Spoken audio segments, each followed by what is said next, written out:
douce France, cher pays de mon enfance, bercé de tendre insouciance, je t'ai gardé dans mon cœur.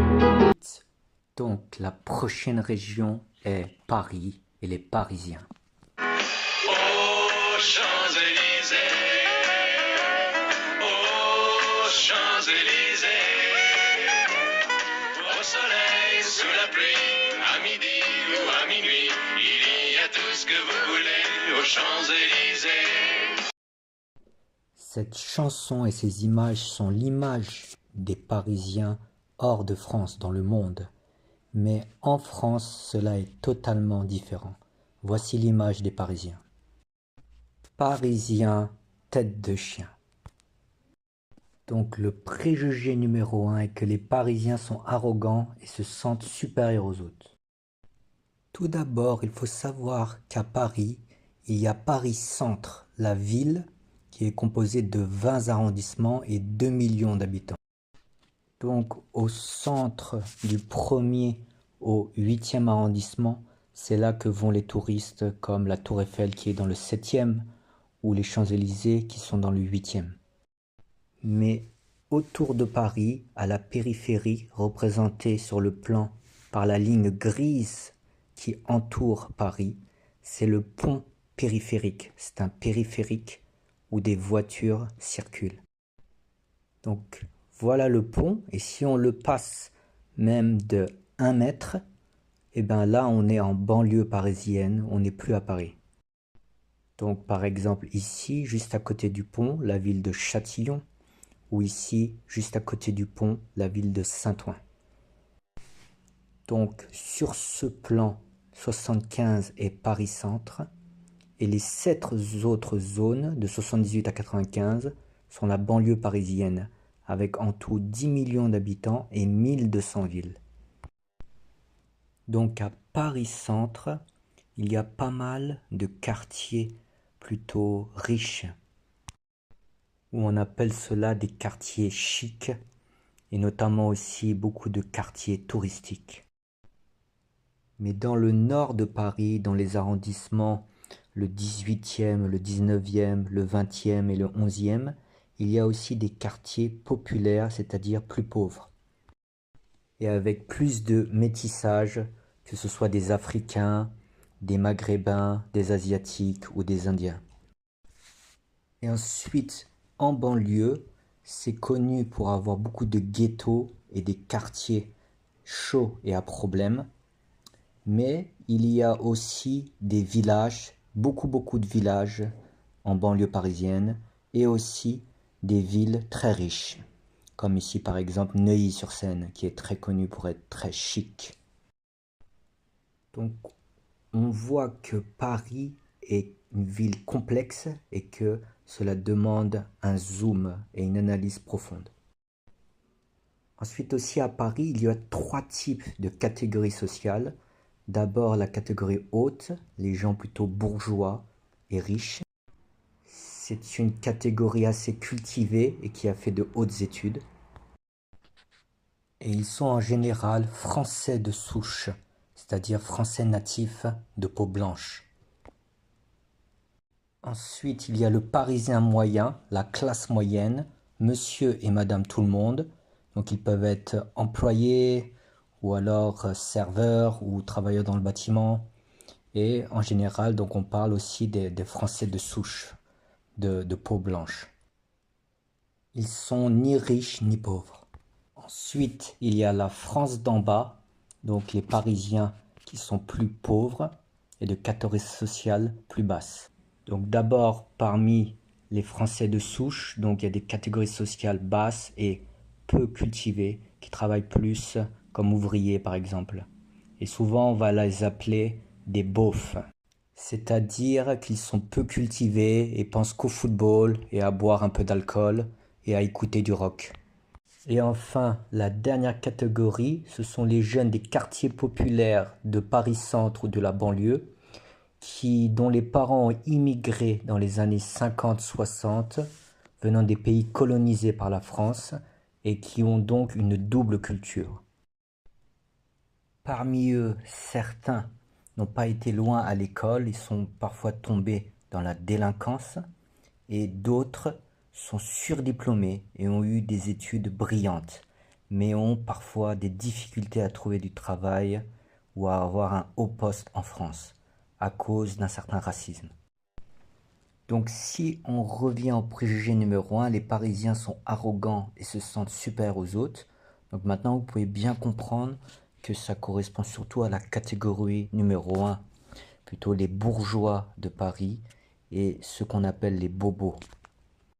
Donc le bourgeois, c'est celui qui affiche sa richesse et qui habite plutôt dans des quartiers très riches, comme le 16e arrondissement de Paris ou Neuilly-sur-Seine. Et le bobo, lui, veut plutôt cacher sa richesse et on va dire il veut se donner un style, une cool attitude, comme on dit, et il va parfois aller vivre dans les quartiers populaires au nord de Paris, comme le 18, le 19 ou le 20e arrondissement, ou la proche banlieue, pour se donner un style populaire.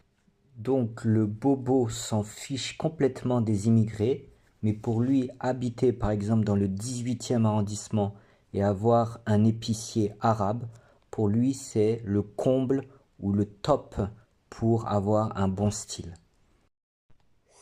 C'est-à-dire le style « je suis simple ». Car les bobos détestent le style des bourgeois, c'est-à-dire le style snob, donc comme sur la photo, très bien habillé, avec un petit foulard et trop visible. Donc le Parisien est vu comme arrogant car il parle fort là où il va, avec un accent bourgeois qui est vraiment typique.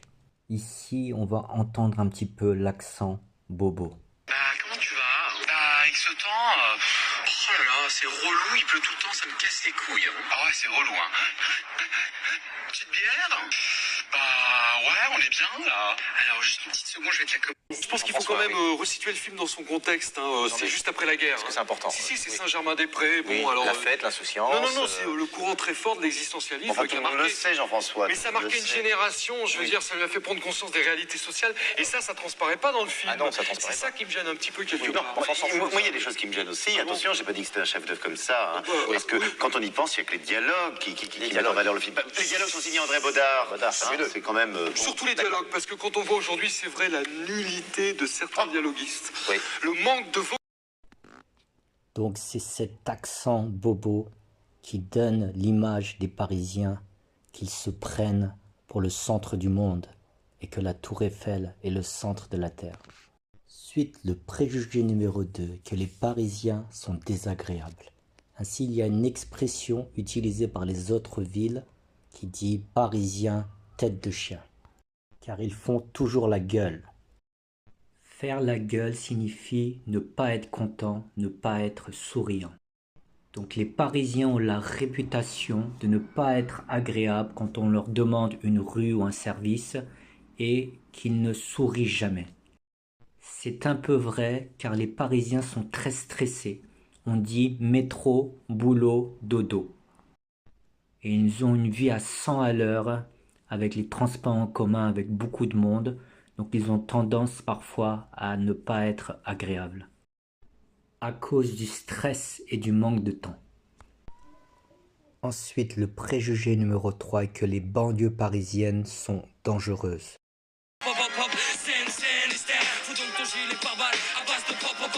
Mais pour le hip-hop, je développe la Seine-Saint-Denis. C'est de la bombe, bébé. Et si t'as le pédigré, ça s'en connaît au début.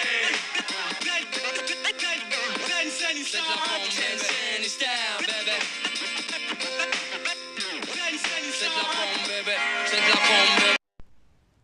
On a vu dans une partie précédente que la banlieue parisienne était composée de beaucoup de zones vertes et même des zones riches, mais que la banlieue parisienne a la réputation d'avoir beaucoup de cités, de grands ensembles, avec beaucoup de violence, de guerres entre gangs, de trafic de drogue et d'émeutes. C'est vrai, il y a une part de vérité que la banlieue parisienne est très dangereuse, mais aussi il y a beaucoup de solidarité entre les gens, des gens bien et aussi de la fraternité.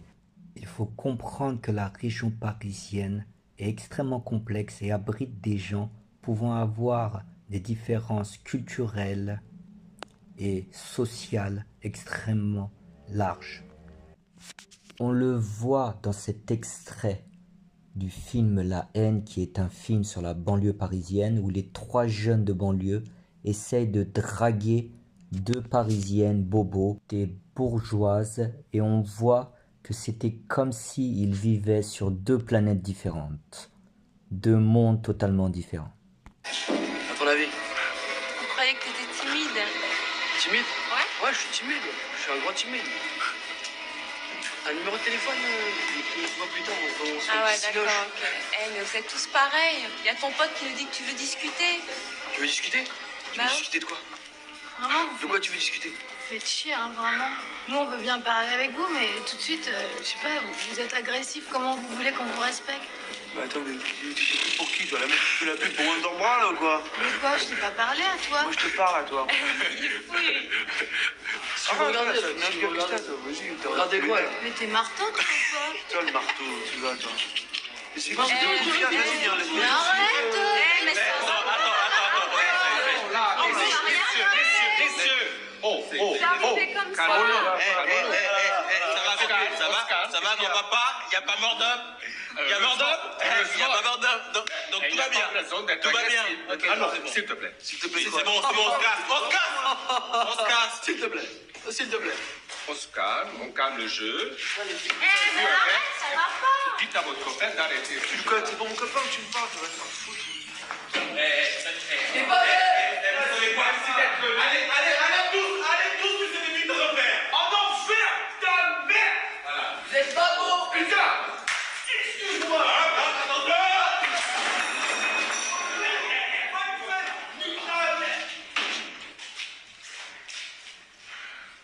Il m'a laissé dans le lieu.